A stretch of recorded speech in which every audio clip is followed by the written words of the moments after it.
Hello my people, good morning, good afternoon and good evening. Happy new day and happy new week. I really thank each and every one of us who turned up yesterday during my live video, and I really thank each and every one of us who commented. I can tell you the simple truth. Sometimes waking up, or maybe I find myself in some difficult situation that I can't even imagine coming online to give news. But when I read the comments on my posts, it encourages me to do more. It makes me to have the courage that at least my people understand me and they really appreciate what I'm doing. And in that regard, I said, may God Almighty continue to bless you all. Even as I'm talking to you now, I'm having a very heavy burden on my heart. But I choose to put it beside me. From 4 a.m. to this moment, or rather 3 a.m., if I'm not mistaken, to this time, this is 10 a.m. my time here. I have not slept. All throughout the night, my chest was as heavy like I carried a block. You understand? Normally, this morning, I supposed to not even do anything. I'm supposed to rest a lot according to the doctor's prescription and take some tabs. But here I am again, doing this what I know how to do best. So what am I saying in essence? I'm not telling you to pity me or whatever, but to let you know that I hold all of you in high esteem. All the whole Biafrans and non-Biafrans who is watching my content, who keep on encouraging me, whether by comment, by sharing, by subscribing, by liking the comments, the content. I said I hold all of you, all in high esteem. May God reward you abundantly. Whatever you lay your hands to do, according to my own understanding, they said, he who gives receives. That according to whether Lucky Dube or Bob Marley said, blessed is the hand that giveth than the one that taketh. But the thing is vice versa. If you give, you receive. Everything about this life is give and take. So you cannot give what you don't have. You give me your support, and I pray that support will never elude from you. Each time you needed one, you must surely get support, whether from east, west, north, and south. And that is life. So my accent this morning, or my ginger in this morning, might not be the same as usual, because I am not really feeling too good. But I must do this because everybody is looking on to this channel for more interesting videos. Anyway, let us go straight to the listening while we're here this morning. Please, as usual, comment, like, share, and make sure you keep subscribing. All the very, very important and very, very necessary. With your comments and likes and share, it will also make YouTube to know that this video is okay, and they will recommend it to a lot of people, so that the algorithm will carry it all over the world to show people who cares to know about the ordeals of the Biafrans. Igbos are the most disenfranchised, marginalized in Nigeria. And I know say this guy, each time he come out to say something, that means there's something on the line. Maybe now he want to contest with the Benjamin Okalo over the Southeast Development Commission people who will handle it. Because that is exactly, each time he needs something, that is when he come out to say something about the Biafrans, about Nnamdi Kanu, and about the marginalization. But when he got that in, he will go back home and do what? And enjoy with his family. So I'm not surprised. There's something that this Iberibe is looking for. That is why you see him now talking about, as if he know that today, after being how many years in the Senate, House of Reps, all the whole offices, any naive Iberibe don't have a shop. He don't have anything that he can say, this is my business. Unlike others, like Peter Obi, Uzo Carlo, who have been established before they went into politics. If you ask any naive Iberibe now, what is your business before you go into politics? You don't know anything. You don't have any. But now here he's telling us now. So this 2024, you don't remember that Igbos are the most disfranchised and marginalized. Yet you still being at the chambers, whether red chamber, green chamber, or blue chamber, collecting constituency project. But when you go to your own constituency, it is dilapidated. Even a madman cannot pick something in any Nayiberi constituency, constituency and eat. They can never, because of the dirtiness, because of the bad roads, and because of, all manner of, the environment there is polluted to the extent that even the chickens, all of them don't run away from his own constituency, and he's here telling us nonsense. Ndara. According to another, IGP has deployed 40 officers to arrest me, but I have been fortified. Governor's aid. I don't know which kind of fortification these people are talking about. I saw this news a couple of days ago. I refused to read it. Today it didn't pop up again. I said, okay, let me read it. Supreme Court to rule on the fresh suit seeking Bola Ahmed Tinubu's removal from office today. Anyway, my people, let us go straight to the reason why we are here. I thank you all once again. It shall be well with all of us. This new week, something good must surely happen to us. The senator representing Abia, South Senatorial District in Abia State, Enyinnaya Iberibe, has claimed the Igbos are the most disfranchised and marginalized people in Nigeria. Okute News report that Senator made this known in Abuja on Saturday during a public presentation of a book, The Power of Nothing, Triumph and Trumps of People's Voice in Enugu, written by Nkemu Okoho.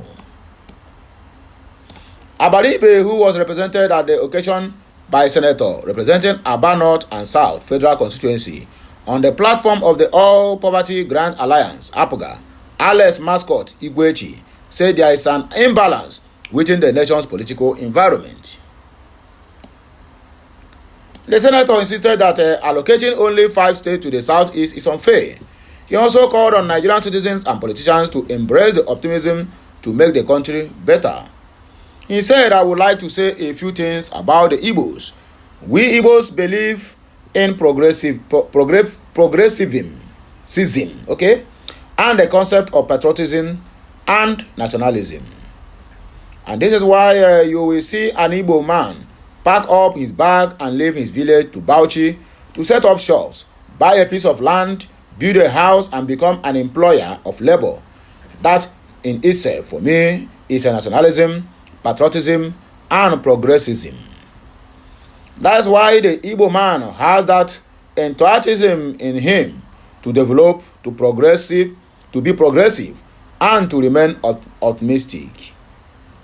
That's why I said that optimism is a virtue every Nigerian and politician must embrace so that Nigeria will always be better.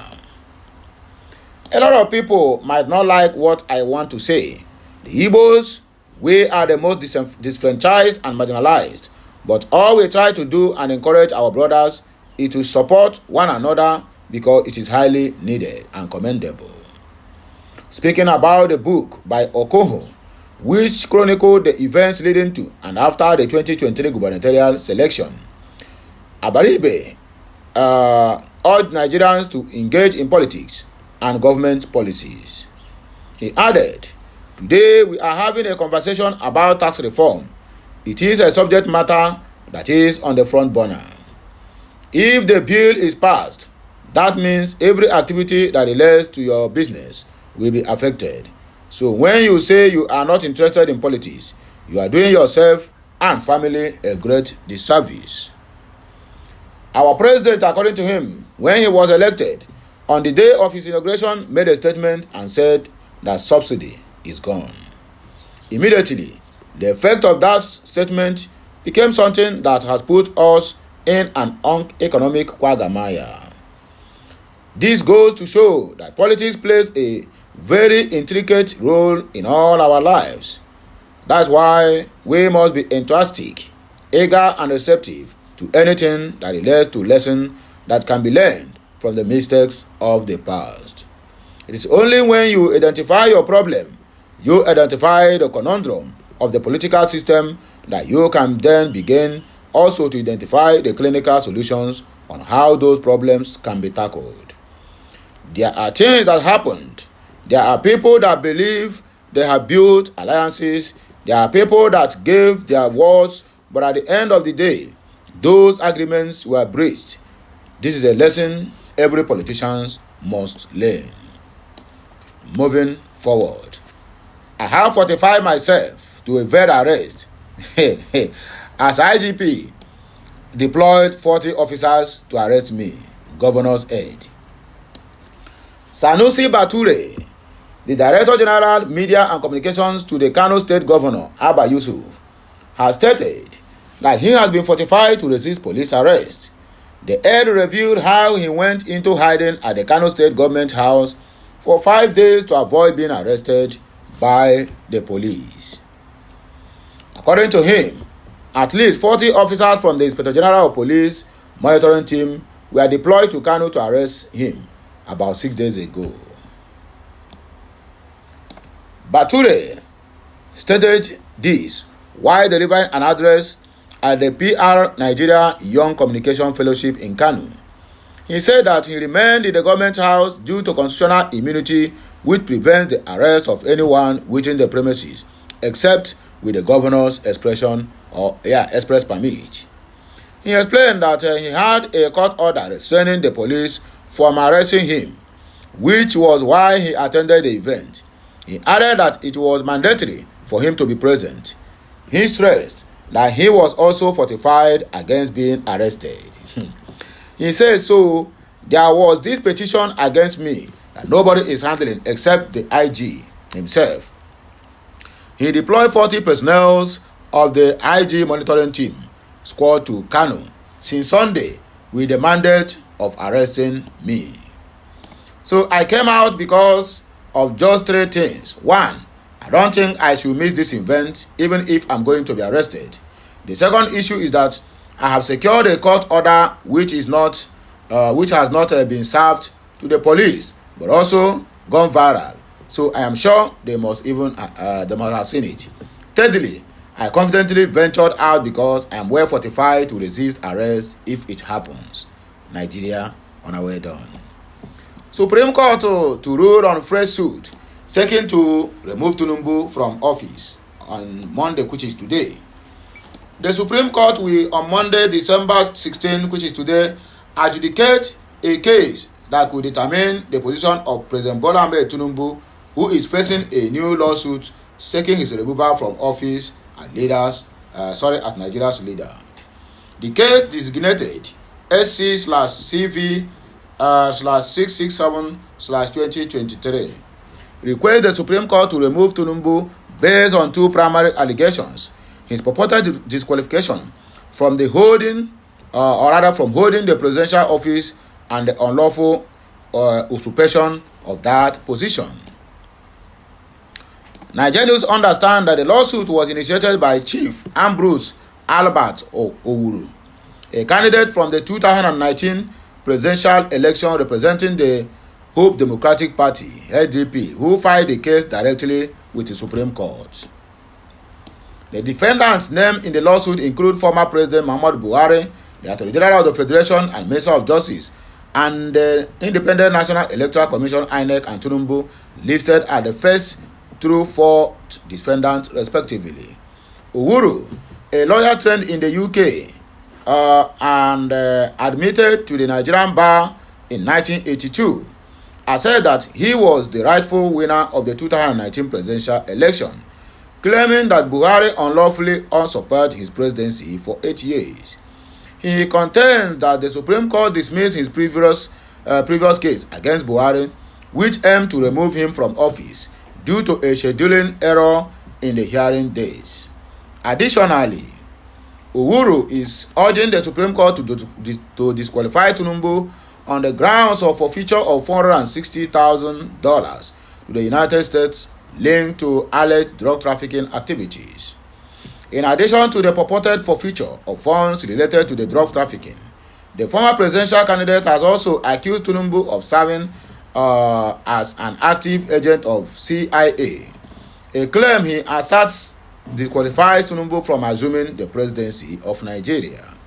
Following his declaration as the victor of the 2019 presidential election and the disqualification of Tinubu on the grounds of ineligibility for the presidential office, Owuru is petitioning the Supreme Court to declare him the rightful president of Nigeria and to mandate his immediate inauguration to restore his usurped mandate. Well, I know they finish. Furthermore, the Supreme Court has scheduled a definitive hearing on Monday, which is today, December 16.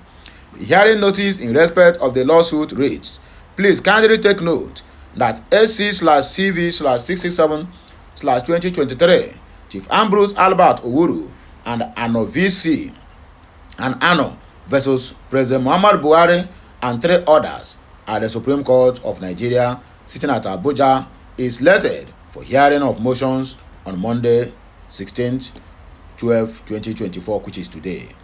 Thanks to Oko Michael Akan for the Honorable Chief Registrar. Nigerians understand that Bola Ahmed Tinubu has been served the hearing notice via the Office of the Attorney General of the Federation and Minister of Justice. According to Daily Post, sources indicate that Chief Wale Oyanikpeko SAN is expected to represent Tinubu in the upcoming suit on Monday. The Court of Appeal previously levied a fine of 40 million naira on Owuru to be paid to Tinubu, INEC and others due to the submission of a frivolous lawsuit against them. However, it could not be confirmed whether the fine had been paid before Owuru initiated the new lawsuit. Anyway, my wonderfully made Biafran brothers and sisters, this is the last but not the least. Nigerian military still keep on killing the Igbos. Not only in the southeast, Okwama is Biafra. Nigerian army keeps mum as Okwama community leader dies in detention. Anyway, I think this one should be the next news we are going to give because I need to calm down to narrate what is happening. The so-called monkey by name Chief of Defense Staff Musa, who is busy gallivanting, also in TV interviews and the rest of them, he didn't say this thing. They hide it. They sweep it under the carpet because the people that died have nothing to do with them. The people that died is not related to them. Neither are they from their own region. Okwama elders are dying in detention. Do you know when the Okwama issue happened? They arrested the elders and keep them in detention. Some of them have been dying one after the other. The people of Okwama and the government of Delta State have not said anything about it. The government keeps silent. The only thing they are busy is calling Simon Ekpa left, right, and center, calling the Southeast left, right, and center, and calling IPOB left, right, and center. Time shall tell.